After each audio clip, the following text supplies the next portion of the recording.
मेघवाड़ बिरादरी तरफ़ां जेका एहतजाज कयो पियो वञे उन सिलसिले में इस्लाम कोर्ट जो जेको मसरूफ़ तरीन रोड आहे थरकोला वञे थो। तव्हां बैकग्राउंड ॾिसो त समूरी गाॾियुनि जी जेका लाइनूं लॻल आहिनि, 1 किलोमीटर ते समूरियूं गाॾियूं बीह रहियूं आहिनि। उन्हनि जे करे उन्हनि गाॾियुनि में जेके मुसाफ़िर आहिनि उहे पिणु परेशान आहिनि, औरतूं आहिनि, मर्द आहिनि। सख़्तु गर्मी आहे, उहा मुश्किलातुनि खे मुंहुं ॾियनि पिया।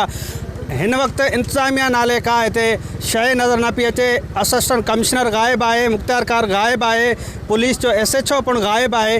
केर बि इंतज़ामिया जो ज़िम्मेवार जेके माण्हू आहे उहो हिन वक़्तु सरज़मीन ते न आहे पहुतो। 1 कलाक खां जेका हीअ मसरूफ़ रोड आहे उहो ब्लॉक आहे। उनजे करे ॿिन्ही पासनि खां गाॾियुनि जूं वॾियूं जेके कतारूं लॻी वियूं आहिनि। मेघवाड़ बिरादरी जा जेके माण्हू आहिनि उहे धरणो हणी वेठल आहिनि। बार बार मुतालबो कयो पियो वञे त जेका असांजो जेको क़ब्रस्तान आहे, मरण खां जेका ॿी हिकिड़ी जॻह असांजे मरण खां पोइ वारो जेको रस्तो आहे उहो बि ब्लॉक कयो वियो आहे। असांखां जीअण जो जेको हक़ आहे उहो खसियो पियो वञे, पर इंतज़ामिया जेका हिन वक़्तु हिते नज़र नथी अचे। इस्लाम कोर्ट जो सॼो जेका शहर आहे उहो कब्ज़नि जी लपेट में अची चुको आहे। चोतरफ़ बाअसर जेके माण्हू आहिनि उन्हनि कब्ज़ा करे हितां जूं भिटूं आहिनि उन्हनि खे ढाहे उते कब्ज़ा कया विया आहिनि, बंगला ठाहिया विया आहिनि।